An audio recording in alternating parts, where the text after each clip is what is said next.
I wasn't expecting this much wind, as you can tell right there, but hey, sometimes you gotta F around and find out, right? All right.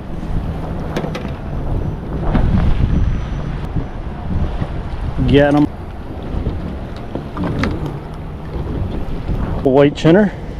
Socket here, right out through. I think this is a 2.5. I'm in 60 feet of water, so I need to be able to get down relatively quickly. There he is. Got it. Got him. Oh, it's a good one. Oh, that's a good. Oh, yeah, that's a good tog right there. Woo! I guess 60 feet is where I wanted to be. Woo!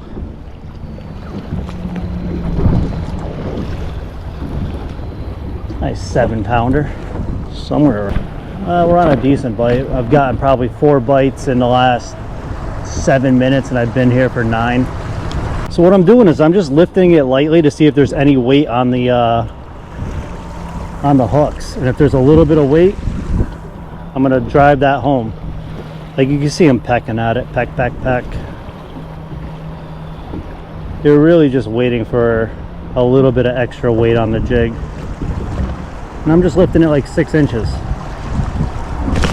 like that, and then just crank down on them again. There we go. Other nice white chinner. Oh, no, that's a female. Got a female-y. All these fish are keeper size too if you're keeping them. I don't keep them. I'm just like, whatever.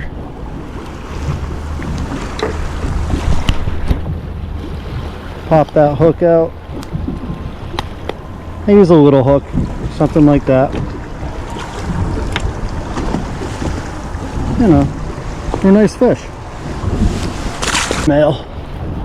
It's really taking some drag. At this point, it's just steady pumping. Oh yeah.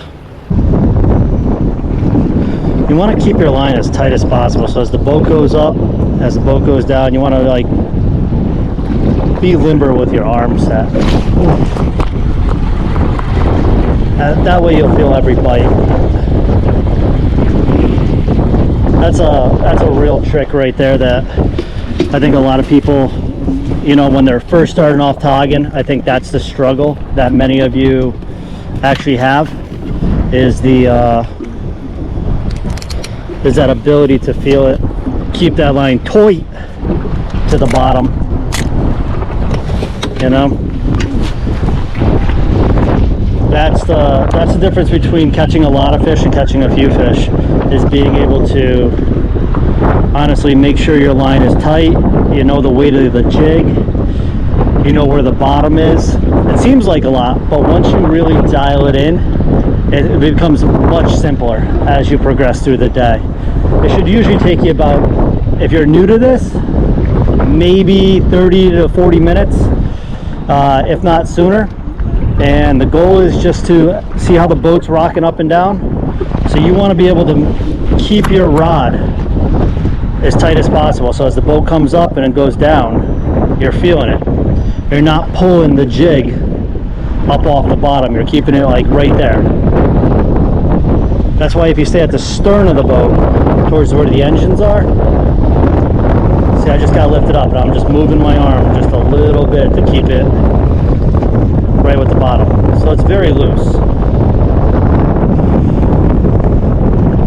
When you keep your line tight like that, you're going to be able to feel all the nibbles that are taking place on your bait. You're going to feel the weight when they're pecking at it. When they feel the weight and you know they got it,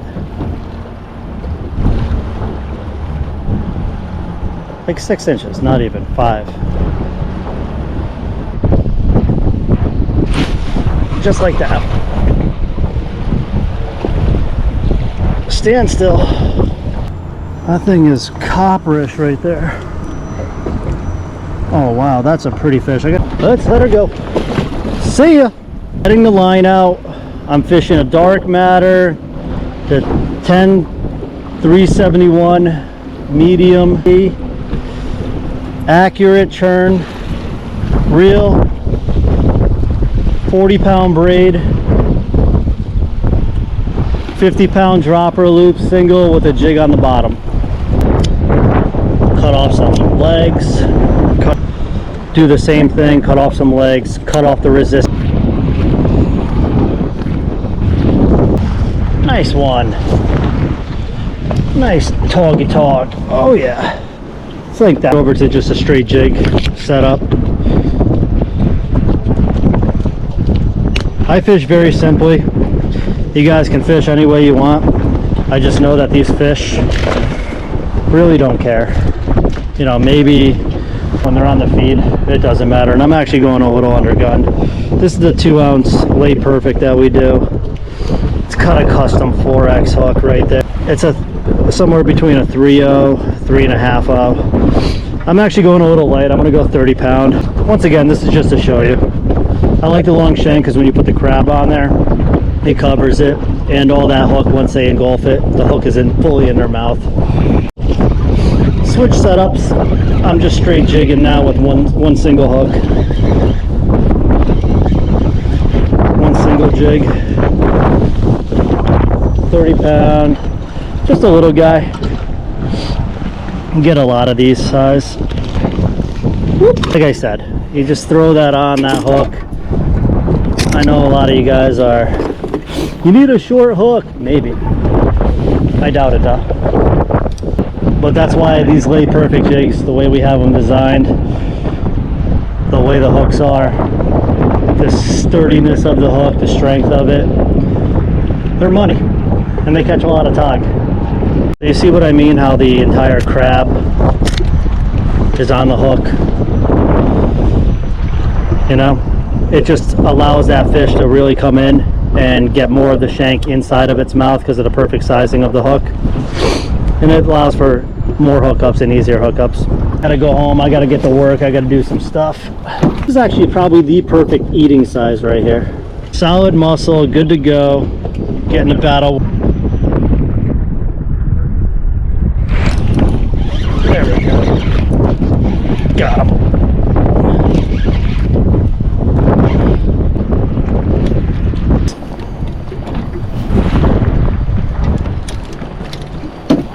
Not a bad way to end the day. Nice female.